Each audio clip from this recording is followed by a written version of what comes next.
And it's kind of hard not to go to the AT&T too. Yeah. Difficult. A lot I caretake on the 12th to the tee to green on the 12th. It got sold. So we went out there anyway. We went out there. I was supposed to perform a renewal of vows on a Sunday. We went out there in the morning thinking, okay, backdrop the AT&T going on, that'd be kind of cool. Got there and the new owners were there. So I immediately turned around and left. Oh, bummer. Yeah. I did it at City Hall though. Oh, Yeah. cool. It was a 35th renewal. Yeah. Pretty interesting. Oh, that's awesome. It was good. Should have had that written into the deed, Dave, that you get rights. Yeah, I should have actually. That's good thinking. Yeah. Viewing rights for the AT&T. It was originally owned by this guy from Texas who I'd never met until about 2 years ago. He was a self-made millionaire, and he met his wife. She was a toll taker on the New York Turnpike when he was back in New York. He'd drive drive through the toll booth every day, pay the toll. Was totally smitten by her, thought she was gorgeous, which she is, and said on one going through one day, he said, "I don't have my 40 cents." She said, "It's okay, I'll loan you the money and you can pay me back tomorrow." He says, "What if I never come back?" She says, "Well, then I'm out 40 cents." And he says, "Rats, I was hoping you'd take me into custody." So put me under house arrest. So yeah, great story. It came to be. So. Graham Robertson, how are you? Dr. Potter, how are you? Good. How's your tennis game? Well, better than Mark Stillwell's, I can tell you that.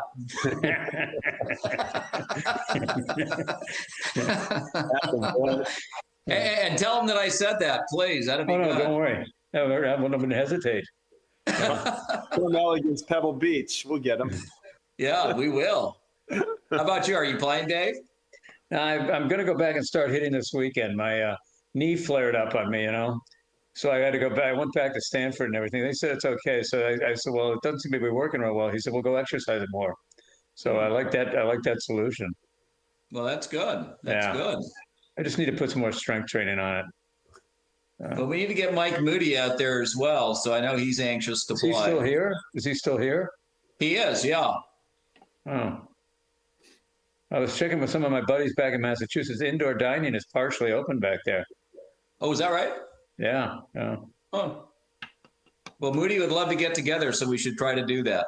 Let's give it a go. Let's see how I do this weekend. All right. All right. It appears to be 4 o'clock. I don't know how big the masses are that are assembled, but regardless, why don't we get on with today's business?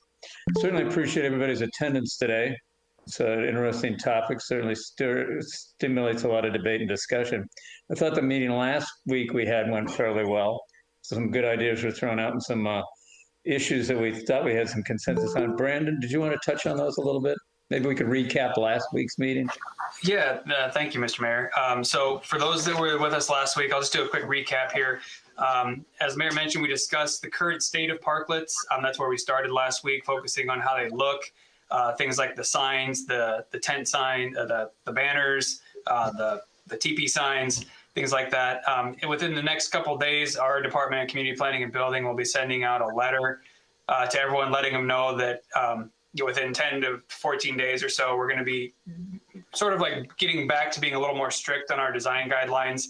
I think initially the flexibility was given because it was relatively new. A lot of people didn't know that outdoor dining was an option, but everybody knows now. And so I think to really show that this program has legs and to make it more palatable to folks in the future, we want to start ratcheting back the design and the signage and all that stuff to get a little bit more in compliance. So we'll be sending out an official letter here in the next couple of days, let everyone know that's coming. We also discussed the uniform closure time that came down after direction of City Council. Staff put that at 10 p.m., no more seating, and 11 o'clock, everyone's out. The point of that was to help with noise in the area because there are people that live in the commercial district. So trying to put a time when everyone could expect for noise to stop. And also to help with enforcement, which has been difficult, obviously, with a program like this. It's been very dynamic since it started. That conversation about the uniform closure brought up a discussion specifically about one business, Sadie's, which is a unique business in the downtown as a bar. There was a conversation about perhaps looking at how those hours of operation might be outside of those 10 o'clock time closures. It seemed that there was general support during the conversation from members of the invited group here at the ad hoc, with exploring possibly going a little bit later on Sadie's, just given the unique nature of that business. One of the follow-up items that came out of that was that we needed to have a discussion with Parker, the proprietor of that business, to see what would be reasonable for him to still be able to have his business function, but then still be able to manage the noise, which was one of the concerns for the uniform closure. That meeting did take place. Just as an update, Parker believes he could manage the crowd noise and would be looking to stay open until about 12:30.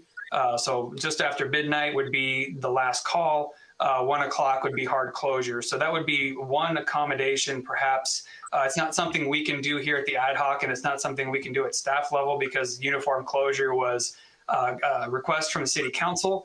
But assuming that consensus is still here among the ad hoc members and the invited guests, staff would be looking to take a item to the city council, the next city council meeting in March, to get approval from the whole city council to grant that exception for Sadie's. So I guess that's one thing, Mr. Mayor, if we could have a little bit of discussion just to follow up on that. It seemed that there was some consensus with that at the last meeting. Since this is a follow-up from the last meeting, I thought it'd be appropriate to have that quick conversation to see if the group was in general favor of recommending that to the city council to take a look at a 12:30 last call for Sadie's with a hard closure at 1 o'clock. Of course, with the understanding that our police department and our code enforcement team would be very serious about any noise problems or anything like that, since this would be an exception to the rule, and ratcheting down on that pretty quickly if they're not able to keep it in check. Right. I think that's a major portion of it is Parker does realize there'll be consequences for bad behavior instantly. Any concerns or heads wanting to go east, west, or north, south? I think it's worth a try myself. Just out of curiosity, Brandon, what does their use permit say in normal circumstances? Normally, they'd be open until 2. And given the noise factor and the outside dining issue, I did check with any surrounding properties. There didn't seem to be any residents or any businesses in the area that were concerned about it. That included the Cypress Inn, which I thought was interesting, that being a rather cranky crowd at times. So, all right. Brandon, we seem to still be on that page, so that's good. Anything else? Okay. No, I think that's pretty much where we left the conversation. The rest of the meeting last week centered around essentially building the agenda for today's meeting, which is what we actually have on our agenda today. Mr. Mayor, I would make the suggestion when you're ready to move on to the discussion items that we perhaps bump up one of the items, the outreach to restaurants, to see how many would participate. I think that may be one of our key topics for today. Just to determine how many people will actually be involved or want to be involved. I think we as staff would like to get some of the concerns, the cost of doing this. Can you actually add more seats? Get that out in the bloodstream here. So when we start making these phone calls to poll the restaurants, they've already sort of started thinking about it. So if it's all right, if you staff would recommend moving that item up on the agenda today. Yeah, I think that'd be a good question to ask and answer today as much as possible. I do notice that Stephanie Locke is online here. Apparently, Stephanie is the waters arena of this area, certainly knows the rules, metes and bounds of what can be done as far as wanting to move your seats outside from inside and the fact that there can be no water intensification. Stephanie, are you actually listening or are you just there? I'm actually listening. All right. Thanks. Do you want to just kind of explain what the rules as they are, not the interim rules where you can go ahead and move outside without any consequences, but the actual standing rules about additional outside seating? Yeah, so the outdoor seating can be up to 50% of the allowed interior seat count. And we have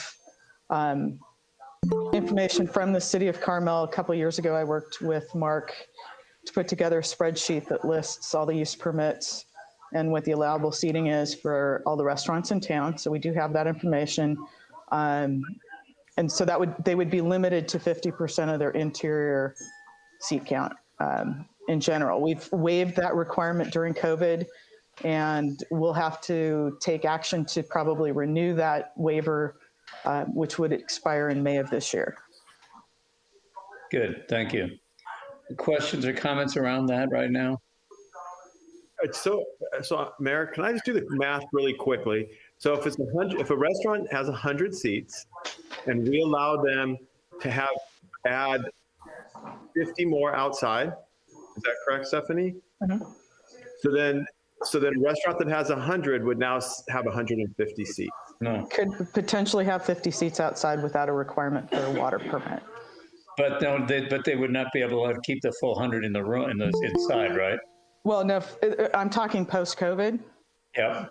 So post-COVID, if they are currently allowed 100 seats inside, they could put up to 50 seats outside without triggering a water permit requirement.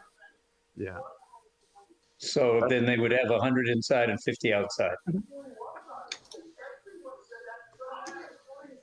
Okay, that's the number I was curious because I thought, well, depending on how many seats we want to add to our town, because if we allow half as many, so the 100-seat restaurant now 150-seat restaurant. I just wanted to make sure that they didn't have to take anything out. Mm-hmm. Thank you, Stephanie. Yep. So then the other discussion was, as you think about it, do you want to go to the cost of modifying the exterior, whether it's, probably concrete, curb and gutter, sidewalk, newly placed, dining against the building instead of in the parklet? And then what is the cost going to be associated with that? Do you want to undergo that cost, especially if you had the opportunity for additional outside seating on your own property that you didn't have before? Let's say Kenny Spillfogel's side of the restaurant there on the side, or let's say Anton and Michelle's, who doesn't have a parklet but it has the ability to dine in that kind of an environment. Those are opportunities that didn't exist before for outside dining, basically. Which brings me to another question then, Mayor. So if let's take, Kenny's Village Corner would be a perfect example. So Kenny, are you listening? How many seats do you have inside a Village Corner? Inside is like between 30 and 40. So if you have 30, or let's say you have 40 inside, then you'd be allowed to have 20 outside. Well, you just talk. You know what I'm getting at? Well, we have a permit for, we have allowed seating for the outside. Yeah. Which does that supersede? Right. Is that a grandfathered thing? Well, that's my question. Let's say even, Vesuvio's. So they have so many seats inside, then they have an upper deck with half of that, I would assume. Then that would take away, they wouldn't be able to have a parklet because all of their outside seating would be used on their pre-existing patio. Am I right in thinking that? Kenny, that is water you're drinking, right? Okay, thank you. Thank you.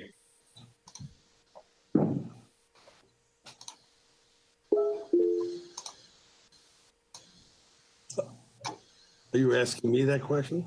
I guess I've asked Stephanie, because it just seems like if you have an outdoor area already, your seats would be allocated for that outdoor. And so a parklet would do you no good because you wouldn't be able to get any more extra seats.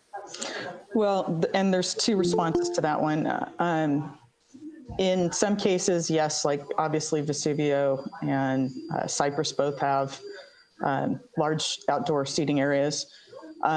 So they may meet the 50%. They can always purchase additional seating if the city allows it.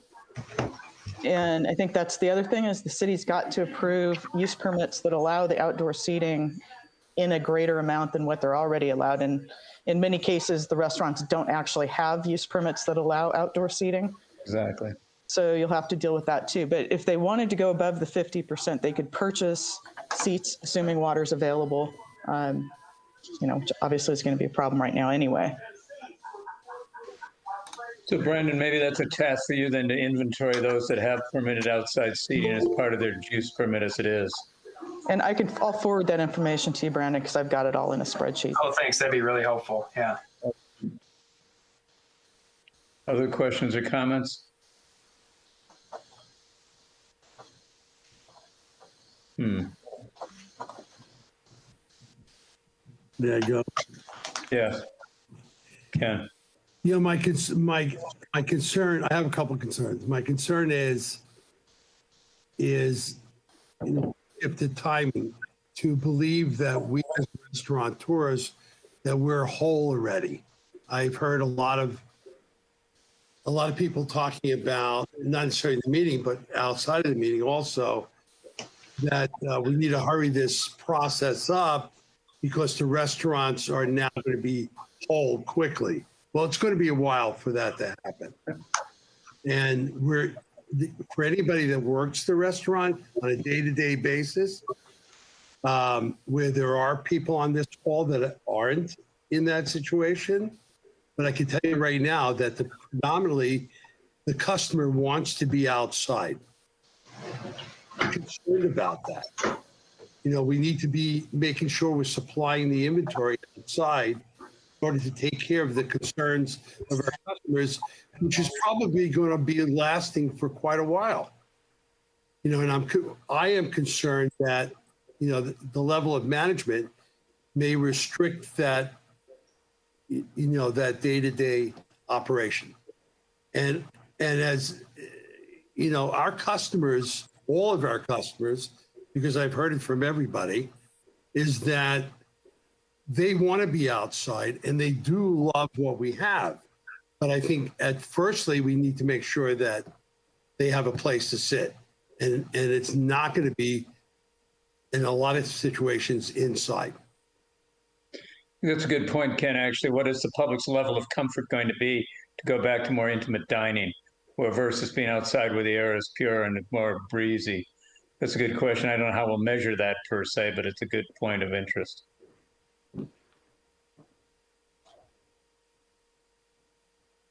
So I think we've talked about infrastructure limitations then, which would have been the next one.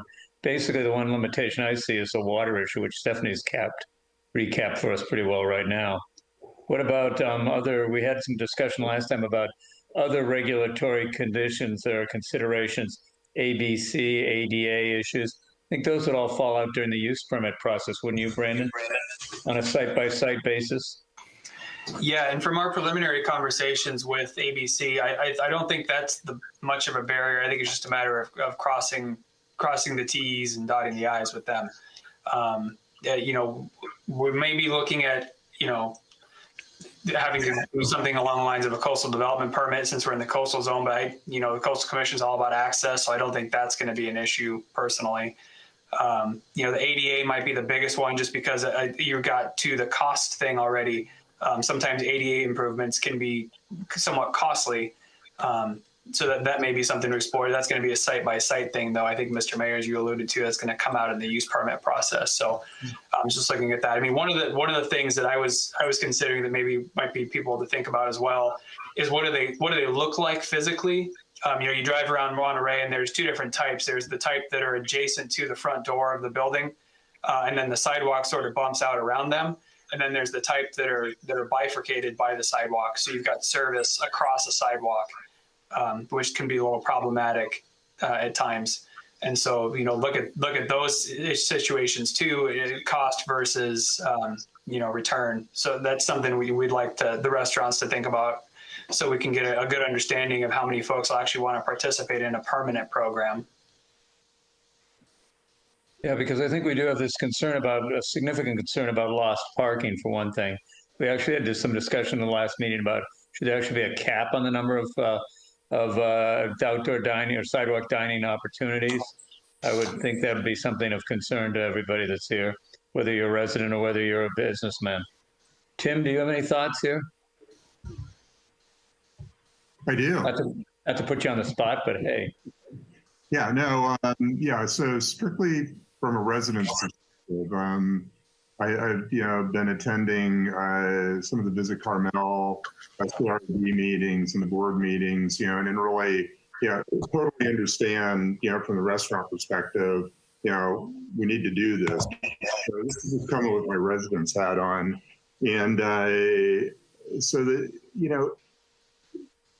when you look around town, I mean, currently there are about at least 20 restaurants that do have outdoor dining, prior to COVID, just because of the landscape. I think you guys mentioned, Basil and Portobello, et cetera. And if we're looking, so if visitors and residents are looking for an outdoor dining experience, is it already there? That would be one of my questions. And, if we want to expand that, then I think, probably from the residents' perspective, big thing is going to be this parking, resolving this parking issue. And probably from, some of the retailers that we've heard about too. So I think that, the parking, the major special events, car week, I mean, that shuts down, a lot of the streets. And, if we expand the outdoor dining into the public areas, how that's going to be somewhat of a challenge, especially on Ocean Avenue and Dolores. But, I think for me, it would be, what's the scope of this and how big does this, footprint get? How many restaurants, want to go there? And like what Brandon's talking about, then what does it look like? Bump outs, all that stuff. But it's, but I think so that's on a permanent basis. I think on a temporary basis, we kind of already do these things, closures for like the food and wine festivals, and maybe there could be more, outdoor stuff around car week and things like that. So I think on a temporary basis, it's great. And I love car week. So, I'm in total support of that. But, future, permanent, just from a resident's perspective, I think the scope of this thing really needs to, be understood, and parking needs to be resolved. I think, is one of the initial challenges. Tim, I think that's well said. It is an issue of order of magnitude here where we maybe allow some, but we don't compromise the quality of the downtown or the visitor, or most certainly the residents' experience. I don't want to lose any element of our community charm or character that we have now. But I do think there's maybe an opportunity for this, but I would not want to see us compromise the character at all. Right. And so Mayor, a quick thought here. Do we have any feedback from the restaurateurs on, maybe it's too early, given, the requirements that it would take to expand to an outdoor seating plan. But, is there a feel for the level of interest in how many, might be, interested in exploring that, currently, or is that going to take a little bit more work? Well, I think it does take a little bit more work, but that's why I moved this question up from number 6 on the agenda to the number 1 issue, because I think that does then impact the entire magnitude of what we're talking about. Yeah, and Mr. Mayor, if I could, I think that's a great segue. That's exactly, what we're hoping, because obviously we're going to do the legwork to answer that question, because I think, Tim, that's an excellent question. If we can sort of flush out what some of the big concerns are here with the restaurateurs and the shop owners and the residents on this call, if we can get an understanding of what the big hurdles are and those big lifts, like the cost of building one, the water, ADA access, then we can ask those questions as we're going around and talking to the restaurants here in the next couple of weeks, because I think that's really the big question. So any other feedback we can get from folks on this call will help us do that conversation with everyone. Mr. Mayor? Bobby, go ahead. Mr. Mayor? Yes. Hello? Number 10, who are you? Sue McLeod. Sue, how are you? Fine, thank you. Welcome, I would Mayor. just urge a little more long-term look at the issue, in the sense that what's going to happen when Patrice's 2 projects come to fruition, if they do within 2 years, with the parking that's going to have and the restaurants or food that's going to be served in those 2 installations. I think the parking question is one that we're going to answer fairly quickly. We'll also get some public input on because Councilmember Ferlito has asked for some discussion again on paid parking. I think that may be a little bit like pulling the scab off an old wound, but on the other hand, I do think it's kind of germane to what we're talking about now. Might be a good segue into a more global discussion about parking in the downtown area. Mayor Graham? Potter, this is Richard Kreitman. Okay, Richard, and then Graham. There's about 1,000 parking places, time parking places downtown. So, but I'm in favor of doing this going forward. I think it adds to the charm and the appeal of the town, as long as it's well regulated and done with quality. There are about 1,000 parking places. So how many do you want to give up? 5% would be 50 parklets. I think that may be too many, but that's one way to look at it. Each parking place represents a significant amount of sales to our businesses and sales taxes. So these parklets should pay fees, and that's one of the questions that arose, because you are giving up on the margin real money.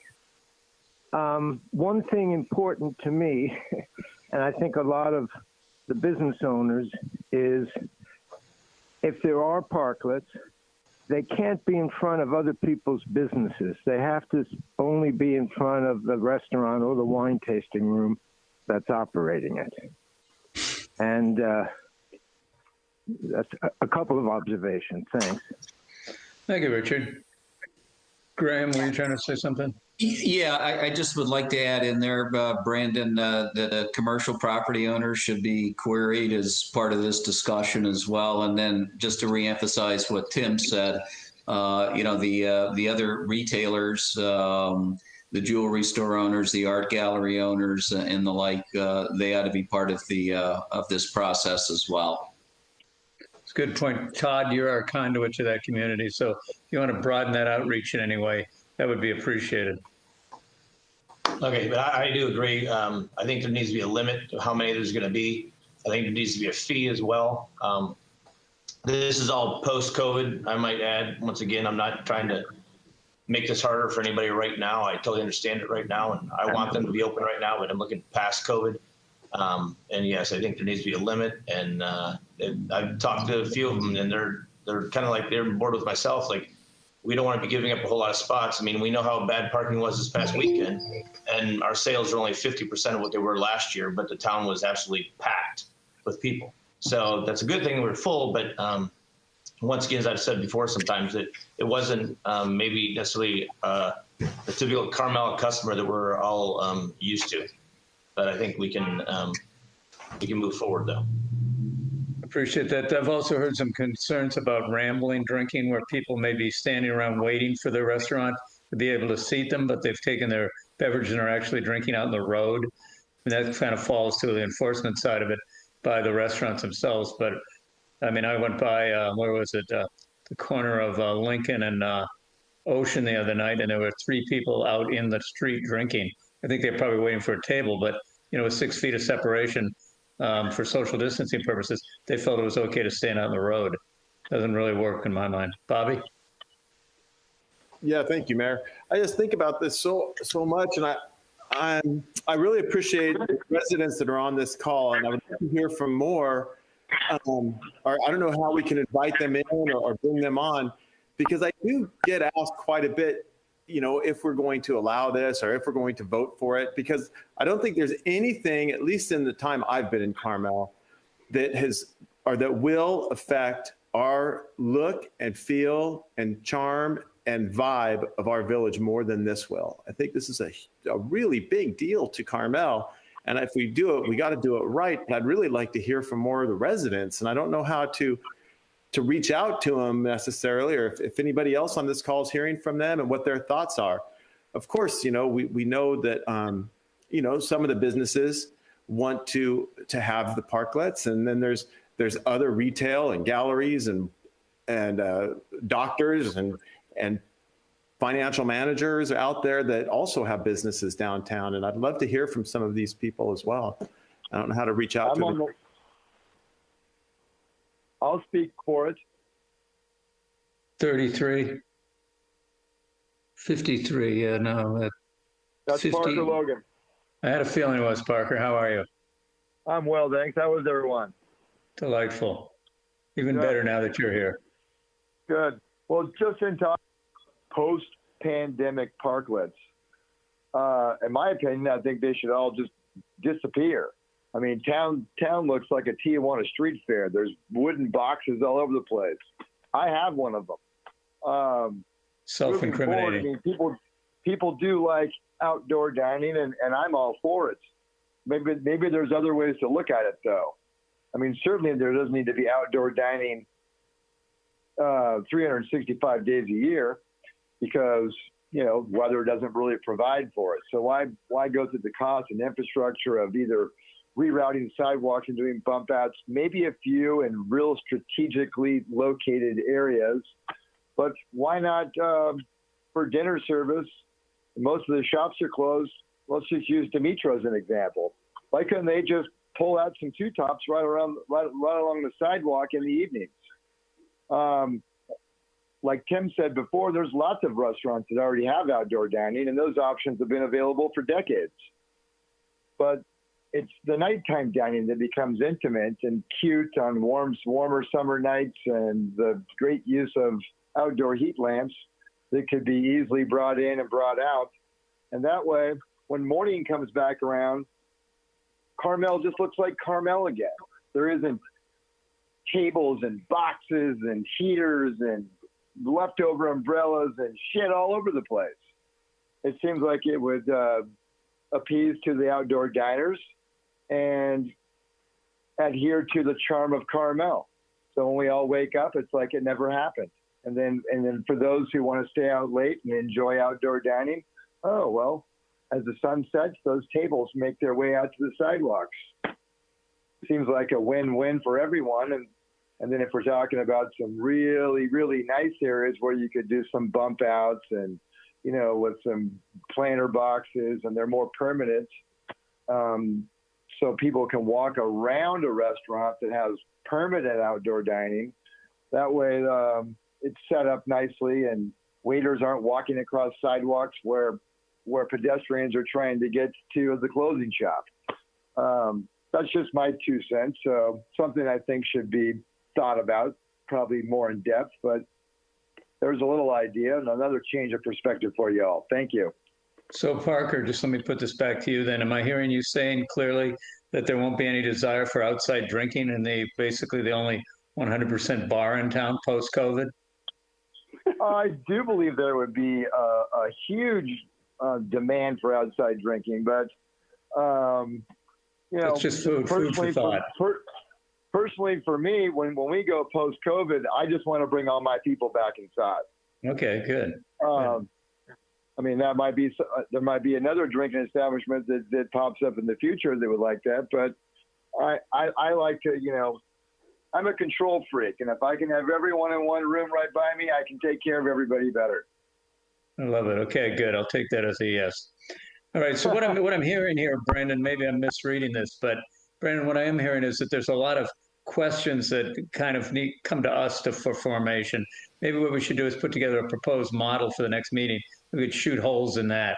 So that would include design alternatives, whether it's going to be against the restaurant or bumped out into the sidewalk, possible fees associated with it, the number of people based on some of the data that Stephanie's put together that would include, those that have outside dining that's already permitted with water use associated, and then those who would be interested in it.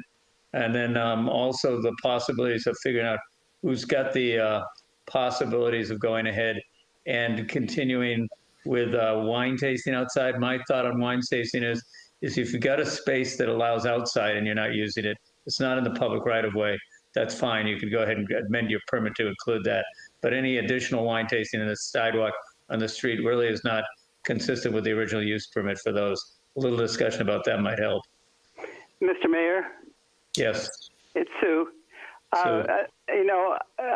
We're a small group compared to the people who are affected by this, and I'm saying that I really think you need to somehow or another take a poll of the residents. And we've got a very different group of people buying property in town these days, and they certainly have their views of what Carmel is and why they came here. Not to mention the old timers, of who I count myself one. But I think that there's some real views out there that just aren't being expressed because you're talking to the people who are directly involved in the businesses. And then the other thought is, if you need some way to increase parking, it may be possible to rent space from the Carmel Mission and run a shuttle back and forth or something like that, if that ever came to pass, because the mission has changed its, from not having schools anymore. Mm-hmm. Mayor, Yes. Nancy Chira Garcia. I have not, two different things. One thing is I have not heard in the wine tasting room community any push to make permanent the parklets that were really meant to just replace our inability to serve indoors. So I have not heard from anyone that desire. And as far as citizens of Carmel, I have not heard one, except the comment we just had from Parker, of anyone that thinks it's a shantytown looking situation with the outdoor dining. Quite to the contrary. I've heard every resident that I've spoken to, and that's 50 to 100, love it, feel that there's a new vitality in town. Even though we had Portobello, we had, Village Corner with outdoor dining, just nothing but positive as I'm out walking the dog in the morning. People have cleaned up. There are not umbrellas everywhere, etc. So I heard the opposite, and people are really hoping that the long-standing parking issue does not become the excuse, quote unquote, to eliminate the outdoor dining. I don't like to call them parklets. I'm with you, Mayor Potter, but the outdoor dining options, of course, we could make more standard, more permanent. The bump out, all that is a separate discussion, but just from the lay of the land, and these are people that are in their 30s, their 90s, et cetera, a whole wide array of people doing nothing but loving the vitality and the increased European feel of our village. Thank you. Much appreciated. Kim, and then Mary. Kim Stemler and Mary Crow. Thank you.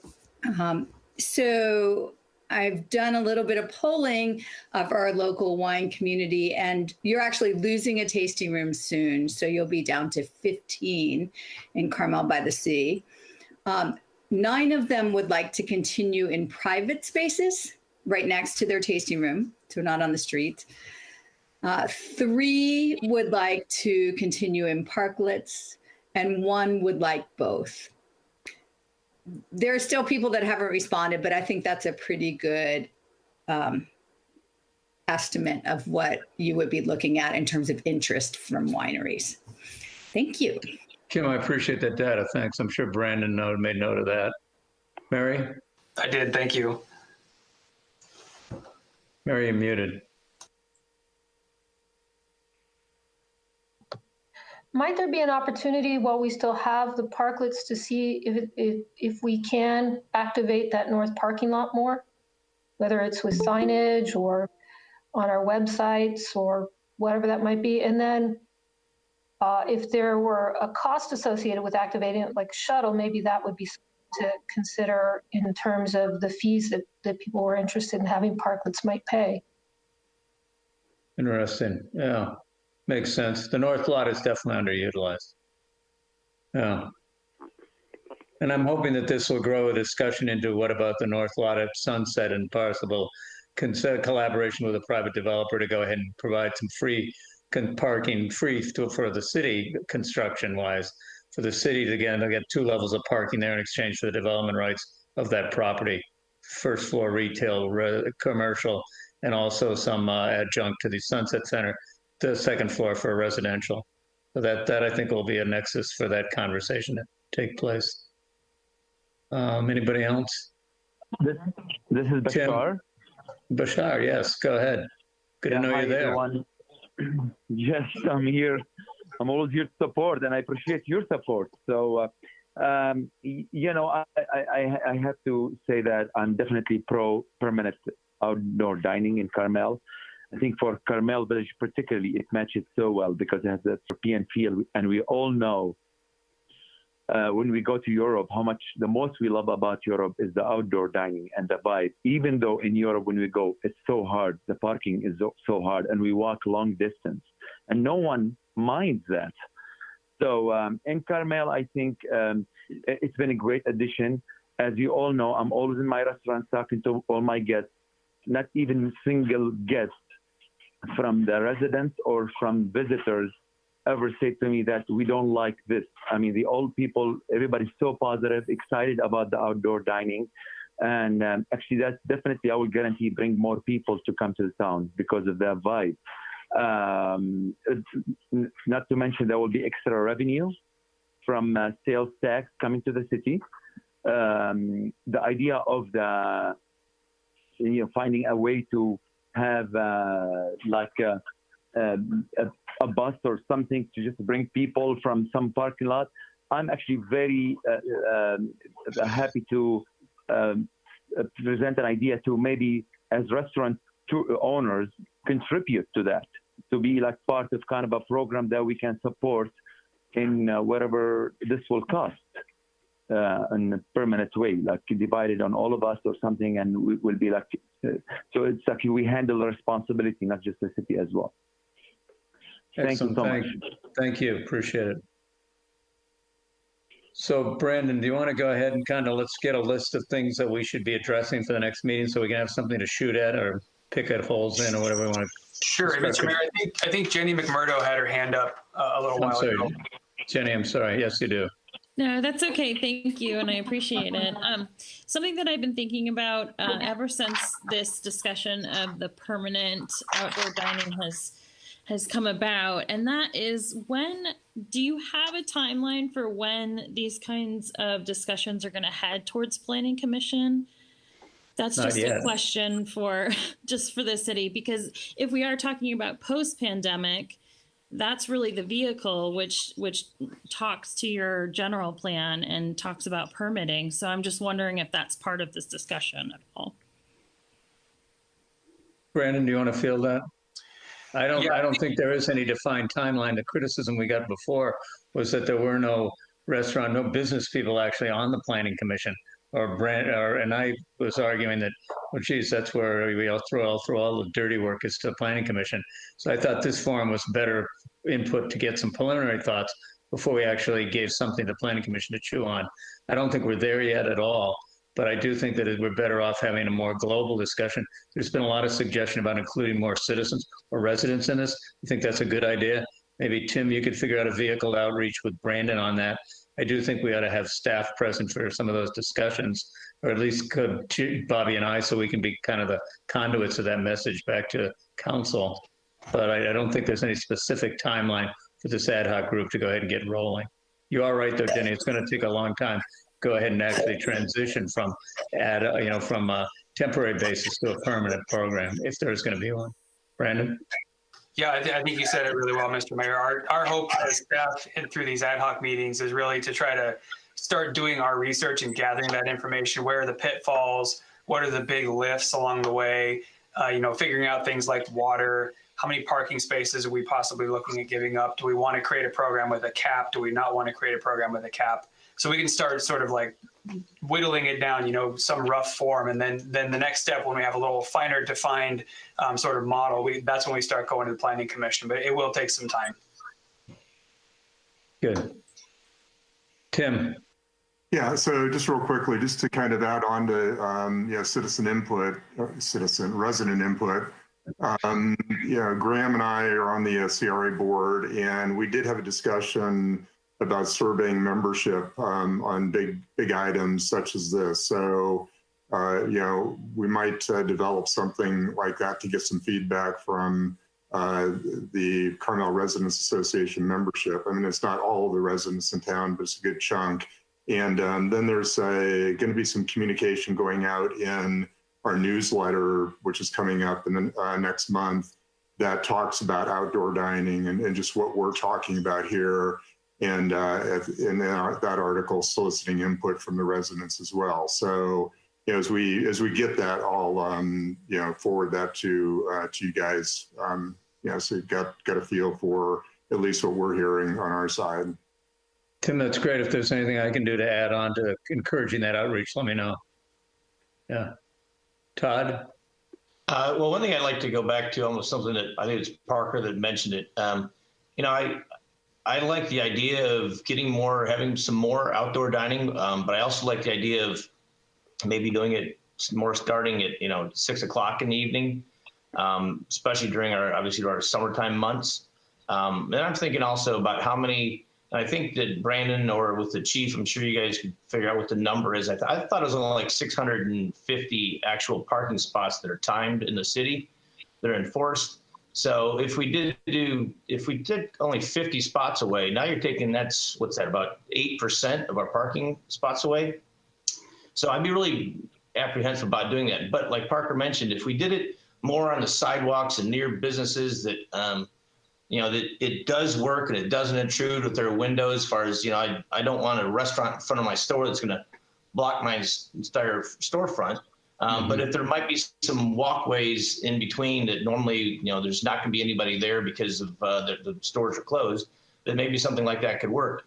And then you go into the times of, like, say, the car week, when there's businesses like myself that do want to take you know, as we've done in the past, rent our parking spots. And, you know, for my 3 spots right in front of my one store, it's cost me $2,500 just for 3 days.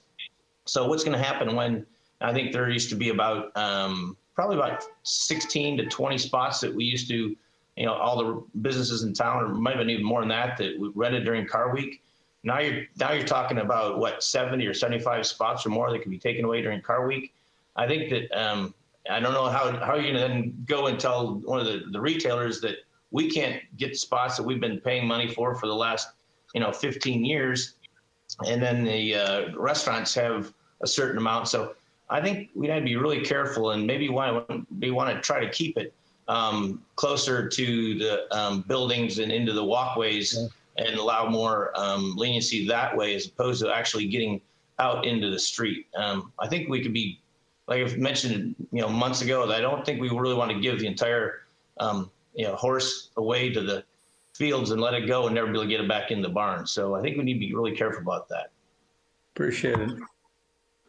Bobby? I think there's one other thing I'd like to add on to that, Todd, if I might. And I know we've talked about, you know, outdoor dining and that type of thing in Carmel. The reality is we already have outdoor dining in 30 of the 51 restaurants in town. You know, we're talking about putting it on the street or in the parking places, which is a huge diversion from the character and what this town has looked like for all those years. So we already have outdoor dining, and I think we need to recognize that as part of these discussions.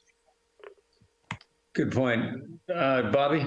Yeah, great point, Graham. I was going to bring exactly that up. And also what the threshold for these, with Graham's numbers, there's 21 restaurants that don't have some sort of outdoor dining. What's the threshold going to be for what they'll pay for this? Because, you know, we're going to have to, we can't just give public property away. There will be a fee attached to it.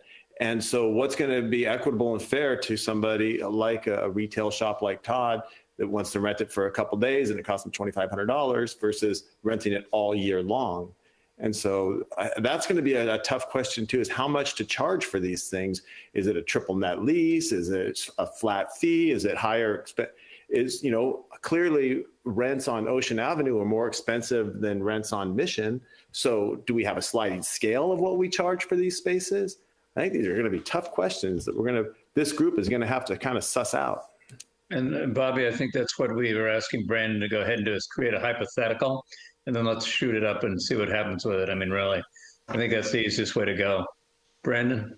Yeah. So I've just been taking some notes here. Obviously, one of the things we want to talk about are design alternatives. So what do they look like physically? Are they, you know, attached to the buildings? Are they out in the street? Is it not a physical structure? Are we just moving tables out? So that's one of the items.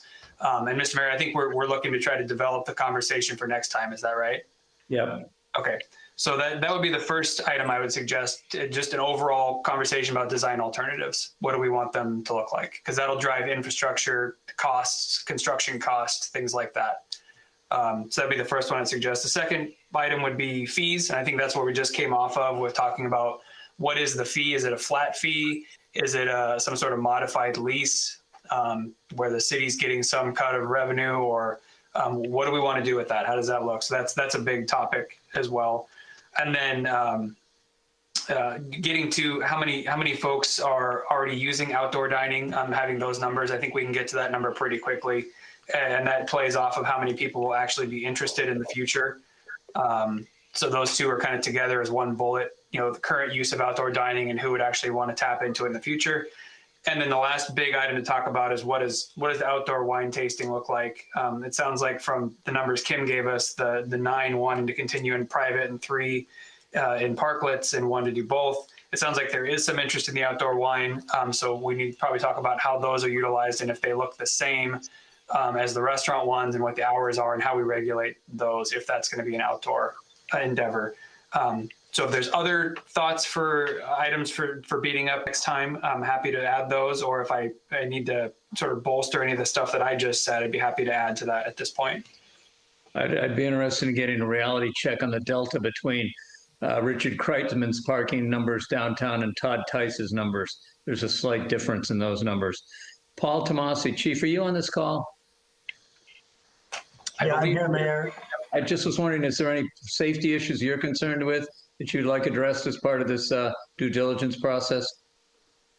Yeah, I think with the design, whatever you come up with, I think we'll have to look at safety. What we have right now is not ideal for safety. I think we can do better. So that would be part of the design that I think Brandon's working on.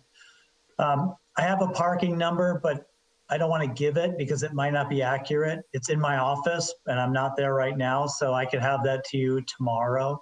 I know exactly how many parking spaces we have downtown and what types. So I can get that to Brandon for his report. Again, See, safety that desire for accuracy has never bothered the public health director for Monterey County. I want to start a new trend. Richard Kreitman. Mayor, this is Richard. I obsessively walked the city streets in 2014. I counted every single one of them. It was 1,016. I have a spreadsheet that I've attached to the email I'll be sending you all with, some of the thoughts on this.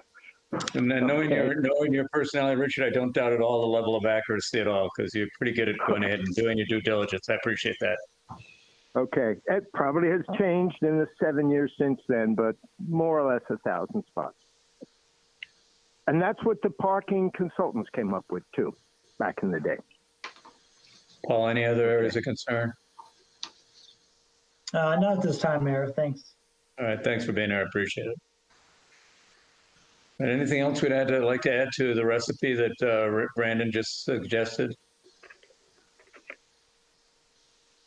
I would suggest then if we're going to have another meeting, it probably won't be next week, given the level of detail we're asking for. Perhaps 2 weeks out, we could pick a date at some time.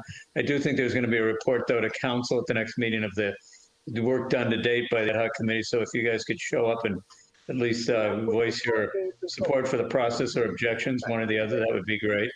But I do appreciate all your involvement. Todd? Yeah, one last thing. I just want to say there's been a little talk around town that some don't want, even some restaurants don't want the parking or the outdoor seating to be on Ocean Ave. And I obviously wouldn't mind that, but at the same time, I don't know how we can tell a restaurant because his address is A, that he can't be there, but B can. So I think that'd be a really slippery slope. I just don't know how we can do that.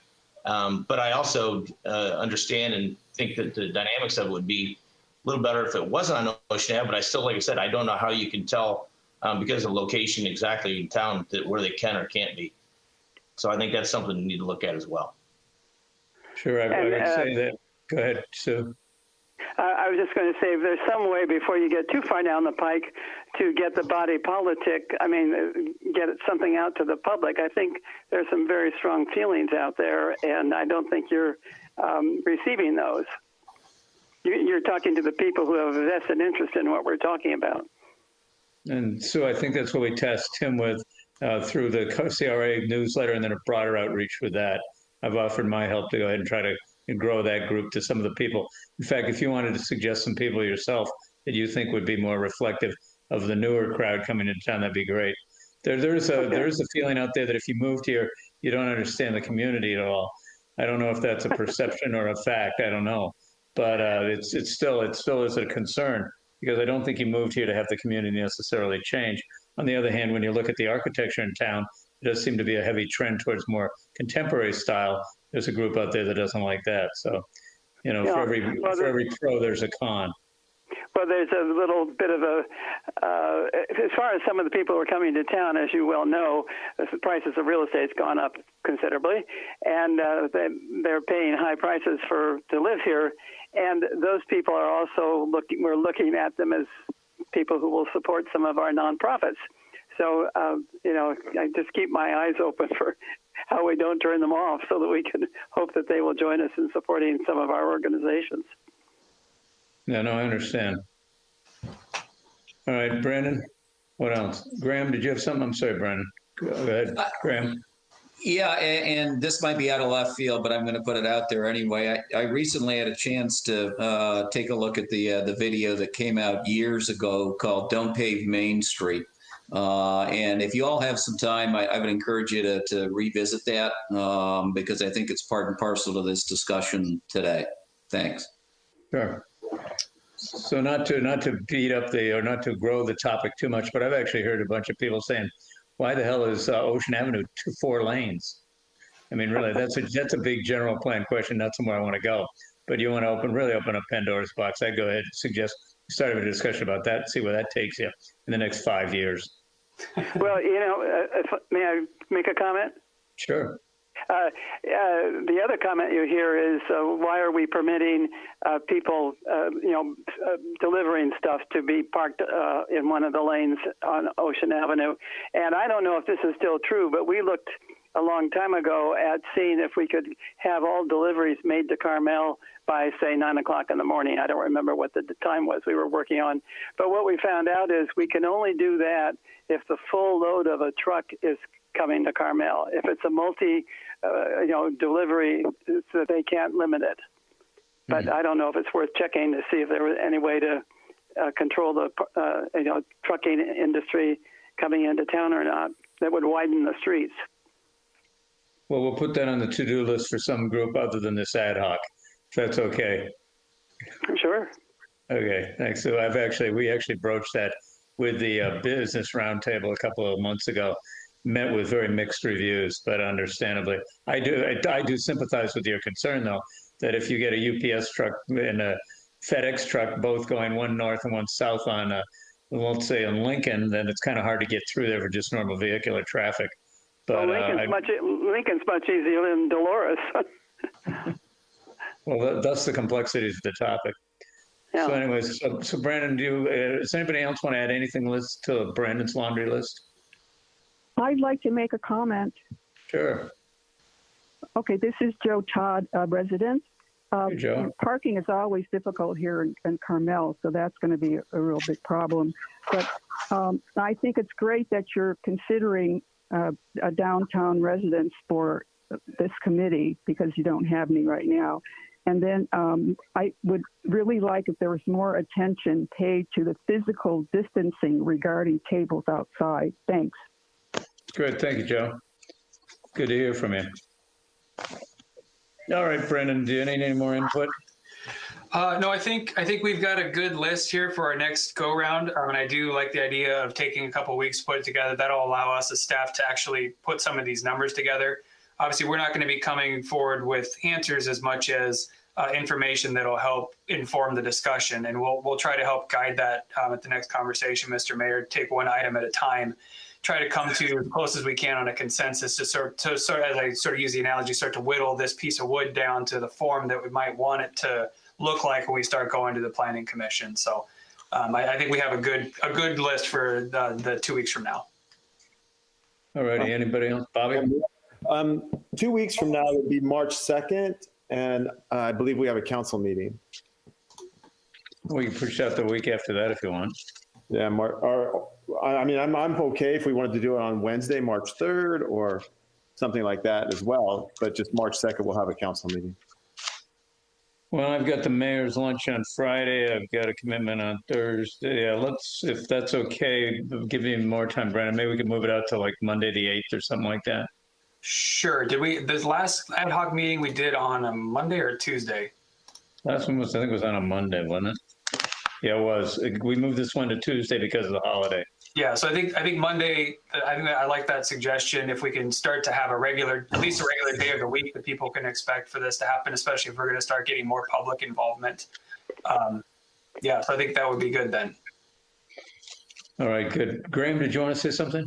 Yeah, and maybe I missed it, and maybe it's not part and parcel to what the to-do list that Brandon has there, but can we take a look at the impact that this might have on special events, specifically Car Week, the wine events that we have in town and others? Yeah, that's a good idea, actually, Graham. I saw that on the list and I couldn't decide what that actually was going to look like. I mean, it's sort of an order of magnitude. I couldn't quite get my arms around what that we would be talking about specifically, whether it's the reduction in parking or whether the staging of vehicles or what exactly is the issue. But if you wanted to go ahead and kind of formulate some thoughts, give that to Brandon, we could certainly put it on the menu. Yeah, I think you almost need to look at it on an event by event basis. The Car Week is a whole different animal than some of the other events that we have in town. So, Brandon, maybe on a sidebar, you and I can take a look at that, and that would also come from a resident's perspective as well with these special events. Yeah, that'd be great. Thanks. And, just my planning head goes to that conversation really is driven by some of the earlier conversations about, are we putting a cap on this? If we're only going to do 25, then it's going to have a lot less of an impact on events than if we're going to do 50 because it's less parking spots that go away. If we're doing bump outs or not, things like that. So yeah, I think it'd be good to fold that into the conversation about each specific event as well. Good. Thank you. All righty. Well, amazingly, it's now 4:59. I think we've accomplished a lot. Well done. Thank you. Thank you, Mayor. No problem. We will send out an agenda, and it's please share it with anyone who wants to join us. It's a public agenda. We'll send out the next one for March 8th then, Mr. Mayor. Yes, and let's go ahead and make sure we have a resident from the downtown area involved too. One or two maybe. And Tim, I want to thank you for your outreach too. You're doing a great job. Appreciate that. All right, everybody, we stand adjourned. Thank you all very much. Much appreciated. Thanks, everybody. Thank you. We're going to go out to the KFC with the elders. Bye-bye.